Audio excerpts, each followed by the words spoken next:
ovarian cancer is a malignancy that isn't within the top 10 cancers affecting women. Although it's not as common as breast cancer, unfortunately the proportion dying of their disease is much higher with ovarian cancer.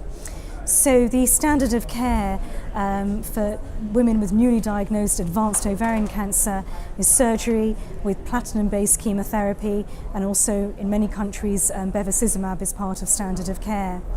So there has been progress and advances in the treatments of ovarian cancer over the years, and in particular if you focus on the more targeted therapies, then bevacizumab and also PARP inhibitors have clearly changed the treatment landscape of advanced ovarian cancer. So bevacizumab is approved in the frontline indication of newly diagnosed women with ovarian cancer in combination with chemotherapy, and then followed with maintenance bevacizumab. What we also, shortly afterwards, a year or so afterwards, we know that bevacizumab had activity with chemotherapy and as a maintenance treatment afterwards in the relapse setting, both in the platinum-sensitive setting but also platinum-resistant disease. The next wave of breakthroughs in terms of approvals has been PARP inhibitors, and PARP inhibitors have transformed the treatment of relapsed ovarian cancer. And what we heard today was the results of SOLO-1, which is a maintenance olaparib in the frontline indication.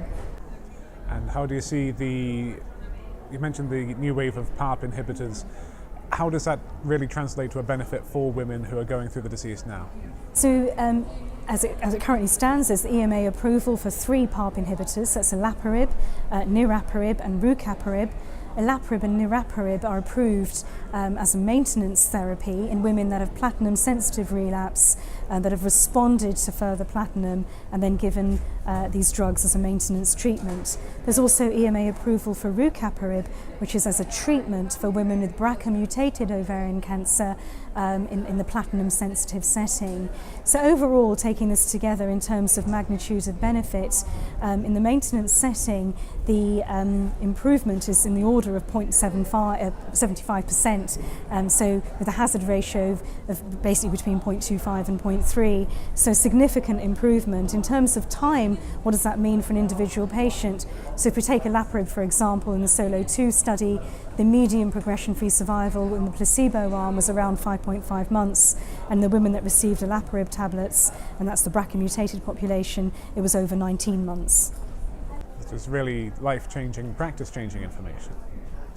So it is, the issue is, and what brings us back to the frontline setting, is that unfortunately once cancer has relapsed, so ovarian cancer relapse, it's rarely curable. It's treatable, but not really with curative intent as we stand today in the recurrent setting. But when women are diagnosed with ovarian cancer, even if it's advanced, there is a chance where there is a potential for cure in that setting. And so that brings us to the SOLO-1 trial. So where we are today with the approvals of PARP inhibitors, they're all in the recurrent, so relapse disease setting. The SOLO-1 trial is the first randomised trial of looking at the effects of a PARP inhibitor in the frontline setting. So I'll just talk a little bit about the design. So it's as I say, randomised phase 3 double-blinded study of maintenance olaparib versus placebo. So this included patients with BRCA-mutated ovarian cancer and they had advanced disease, so stage 3, stage 4. So patients would get surgery as per standard care, followed by platinum-based chemotherapy, and those women that obtained a complete response or partial response would then go on to be randomised to either olaparib or placebo, and it was 2-to-1 randomisation. The primary endpoint of this study was progression-free survival, so investigator assessed progression-free survival, and at the time of reporting the median follow-up was over 40 months. So 391 women overall were enrolled into this study, and the study met its primary endpoint. The hazard ratio for progression-free survival benefit with olaparib was 0.3. So that is remarkable, that is outstanding for this group of patients in the frontline setting. So looking at timelines in terms of median progression-free survival, in the placebo arm it was around 13, just over 13 months. And it hasn't been reached for the women treated in the olaparib arm yet. But if one extrapolates from the Kaplan-Meier estimates, it appears to be potentially in the region of 3 years advantage for women who received maintenance olaparib in the frontline setting.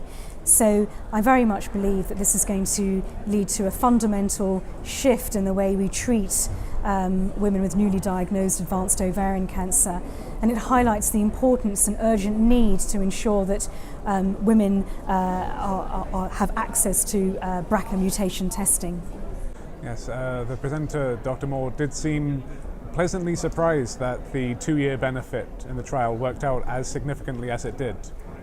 So I'd just like to talk a little bit about that. So in this study, patients received olaparib for 2 years. So if they had disease progression before that, obviously they'd stop. If there was some disease still ongoing at the 2-year point, then they could continue. But the majority of women stopped olaparib at the 2-year point. But what we see, which is intriguing with this study, is that the benefit of olaparib does not tail off. The curves don't come together, which means that the effects are maintained post-stopping olaparib. And that's really exciting. And for our patients in clinical practice, it means that some patients will have 2 years of treatment and then would stop being on treatment, yet be disease-free until the next progression. And we don't know at this point how long that will be. And it's really important that we wait for the overall survival data, which given this population will take quite some time.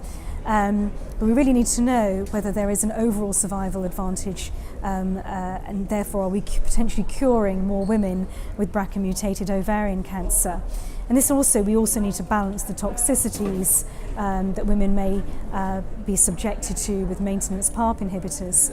What we saw in SOLO-1 is that there were no new signals compared to what we see in the relapse setting. Most of the toxicities were generally considered mild or moderate. The grade 3 toxicities for anemia were just over 20% and just under 10% for neutropenia. So it's going to be very important in practice with regards to monitoring patients. But there certainly was no new signal. The discontinuation rate was around 12% and about 50% needed dose interruptions and around 25% dose reductions. But overall, the results have been very warmly welcomed. Other members of the panel this morning, seemed very enthusiastic for what they described as a breakthrough, a landmark study. So I'm very excited about these results for our patients worldwide. I think this is a practice-changing study and a fundamental shift, as I say, in how we think about treating women with newly diagnosed ovarian cancer. And the theme of ESMO 2018 is accessing drugs, and I very much hope that we move forward quickly in order to access olaparib in this setting.